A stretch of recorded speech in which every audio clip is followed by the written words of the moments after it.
ես կարծում եմ, որ բոլոր այդ մարդիկ, ովքեր որ սահմանում են պատվի հարց, այլ ոչ թե ինչ-որ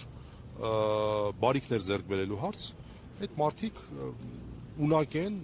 Հայաստանի այսօրվա վիճակի հետ կապված իրենց համարձակությունը դրսևորել, խոսել եւ շատ են այդ մարդիկ եւ քիչ չեն այդ մարդիկ ես համարում եմ որ իշխանությունների այս ջղաձգումները նաեւ պայմանավորված են օրեցօր նրանց այն գիտակցմամբ որ մարդիկ դադարել են նրանց գնալով դադարում են նրանց հավատալ սա է Պարոն Մելիքյան դուք գրառում եք արել զուգահեռ իրականությունում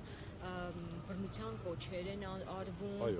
իհարկե ընդդիմադիրների հասցեն, եթե իշխանության հասցեն լինեին, անմիջապես կբռնվեին եւ կբանտարկվեին։ Այդ զուգահեռ իրականությունում կատարվողը որպես փաստաբան ինչ գնահատական կարող եք տալ եւ բռնության կոչն է արվում եւ բռնության կոչն են սրտիկներ, լայքեր են դնում, այսինքն այդ ամեն ինչը միթե չտեսնում նույն իրավապահ համակարգը։ Չէ, իրավապահ համակարգի խնդիրը այստեղ չի։ Իրավապահ համակարգի մենք չպետք է ակնկալենք ավելին, քան նրանք ունակ են իրականացնել։ Այս խնդիրը քաղաքական է։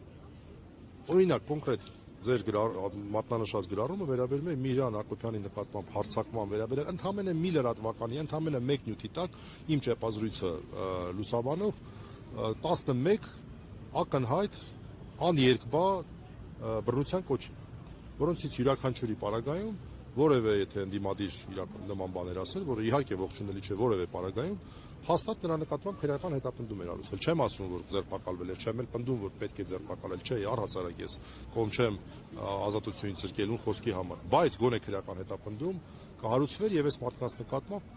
տեսնենք կհարուցվի թե չէ։ Պարզ է, որ չի հարուցվել։ Պարզ է, որ որևէ գործողություն չի կատարվելու։ Մենք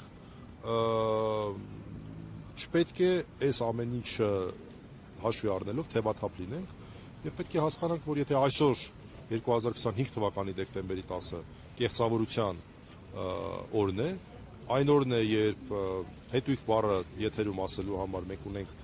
բանտում գտնվող մարդ եւ միաժամանակ Ալեն Սիմոնյանը եւ մյուս կեղծավոր պաշտոնյաները խոսում են Հայաստանը մարդու իրավունքների երկիր լինելու մասին, ապա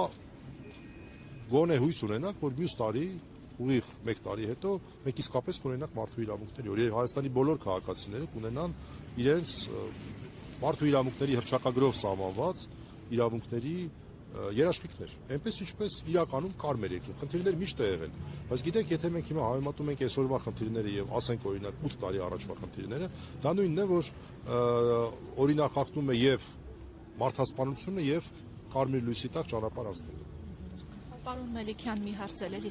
մենք տեսնում ենք, որ Նիկոլ Փաշինյանի ցանկացած ֆեյսբուքյան գրառում ընդդիմադիրների վերաբերյալ միանգամից արձագանք է գտնում իր թիմի եւ իրավապահների կողմից, բայց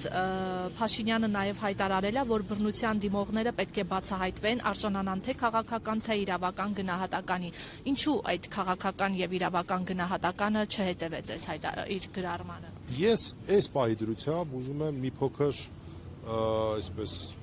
համբերությամբ զինվել,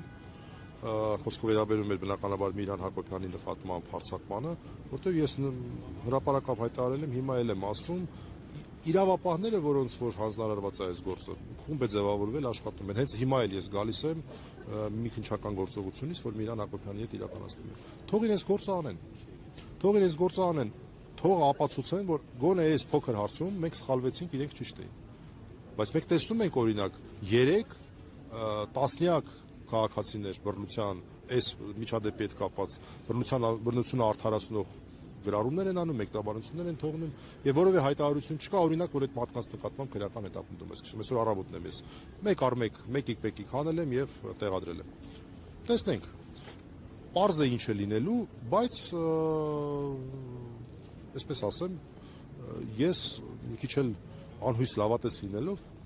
փորձեմ շանս տալ, թող ցույց տան, որ իրենք ճիշտ էին։ Հակառակ դեպքում սա կեղծավորության